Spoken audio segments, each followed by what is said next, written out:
आज ही ताई माझ्याकडे आलेल्या आहे. गेले 3 दिवसपासून आज चौथा दिवस आहे त्यांना आणि त्या खूप परेशान आहे.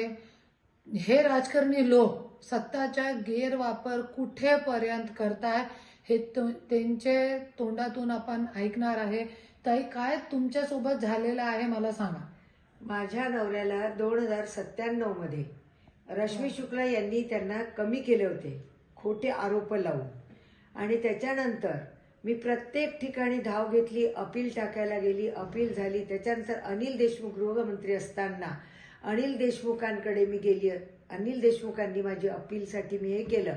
अपील त्यावेळेला मला सलील देशमुख, अनिल देशमुखांचा मुलगा सलील देशमुख, कोठेकर, गायधणे यांनी मला सगळ्यांनी भरीस आणून मला अनिल देशमुखांकडे वाटेल त्या प्रकारचं इथून ओळख तिथून ओळख सांगून जा, मी त्यांना भेटतो. त्याच वेळेला मला ऋषिकेश कदम भेटले पोल 6 ला.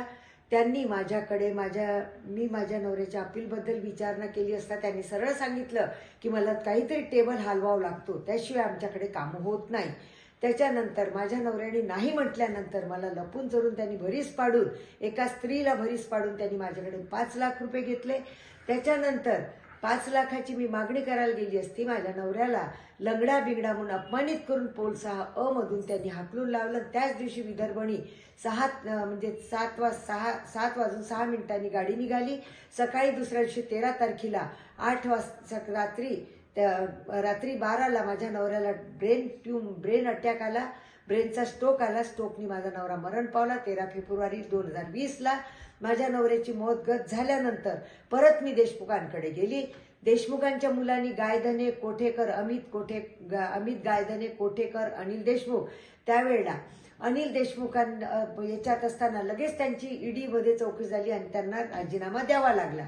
त्यावेळेला यांनी अनिल देशमुखांच्या मुलांनी रविनगर कॉटेजवरती मला बोलवून सलील देशमुखनी मला सांगितलं की मी तुम्हाला धनंजय मुंडेकडे पाठवतो आणि धनंजय मुंडेच एकमात्र मनुष्य असा आहे की मी तो तुमचं काम करून देऊ शकतो, पण त्यांना सुद्धा बघावं लागेल.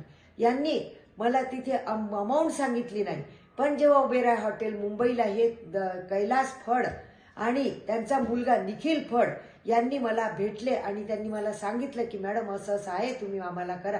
मी सगळ्या नातेवाईकांना भीक मागून, नातेवाईकांना हे विकून ते विकून, नातेवाईकांचे चोरी लपीचे आयाबायांजून पैसे जमा करून मी यांना 17 लाख रुपये, 9 लाख एक आणि 8 लाख एक एकाच वेळेला. धनंजय मुंडे त्यावेळेला जिन्याजवळ उभे होते, लुंगी घालून पांढरी जरी काठाची.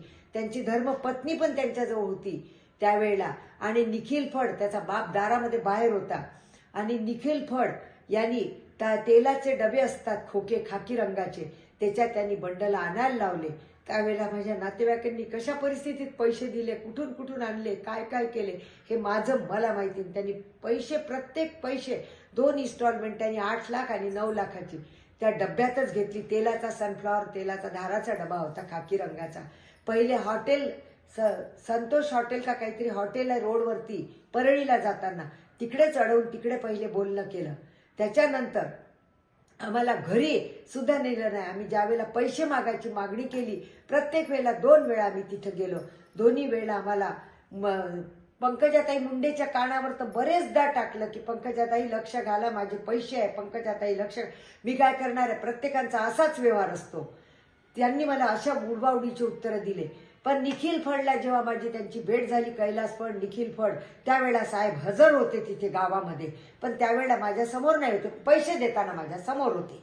जिन्याजवळ त्यांच्याकडे आडवा तिडवा जिना आहे समोर पांढऱ्या रंगाचा तिथे, आणि त्याला असे बार आहेत लाकडासारखे पेंट मारलेले, सगळं त्यांचं बरोबर आहे, त्यांचं सगळं मला माहिती आहे. पण त्यावेळेला मी विनंती करून राहिली की साहेब मला द्या, थोडे थोडे द्या. पण माझ्या विधवा बाईचे आणि वयाची, मी आज 65-66 वर्ष 70 वर्षाची बाई आहे आणि मला 3 दिवस झाले बीडमध्ये मी वन हिंटी उपाशी तापाशी वन फिरून आली गल्लोगल्लीनी पाण्याची बॉटल घेऊन, पण मला न्याय कुठे मिळत नाही. मी SP साहेबांना आमरण उपोषणाची मी दिली आहे, तहसील समोर पण उपोषण करणारे आमरण उपोषणावर मी रविवारपासून उद्यापासून बसत आहे. आणि न बसल्यास माझी मनस्थिती आजही रात्री जरी खराब झाली तर मी आपल्या जीवाचं बरं वाईट केल्याशिवाय राहणार नाही.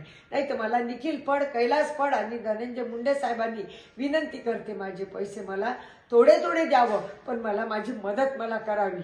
मी एक विधवा स्त्री आहे, माझा विधवेचा श्राप खूप बेकार लागेल आणि मी कुठल्याच प्रकारचा ज्या वेळेला मला त्यांनी पैसे मागायला परत परळीत पाय ठेवला तर तुला उडवून टाकून माझ्या इथे रिव्हॉल्वर लावली होती त्या फडनी, निखिल फडनी.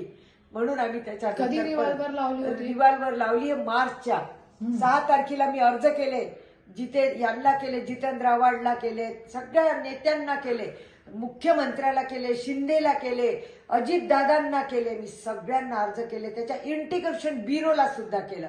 त्याच्यानंतर हे 3 मार्चची गोष्ट आहे. आणि रिव्हॉल्वर कोणी लावली होती तुम्हाला? निखिल फडनी कुठे लावली होती? गळ्याला, माझ्या कुठे गळ्याला. कुठे कुठे लावली? तिथे परळीत गेलो तेव्हापासून आम्ही परळीत पाय ठेवला नाही, म्हणून मी काय म्हणून रिव्हॉल्वर लावली? पैसे मागायला आले तर तुम्हाला उडवून टाकू, घोडा आहे माझ्याजवळ, असा काढला होता घोडा. हे माझं शेवटचं बयान.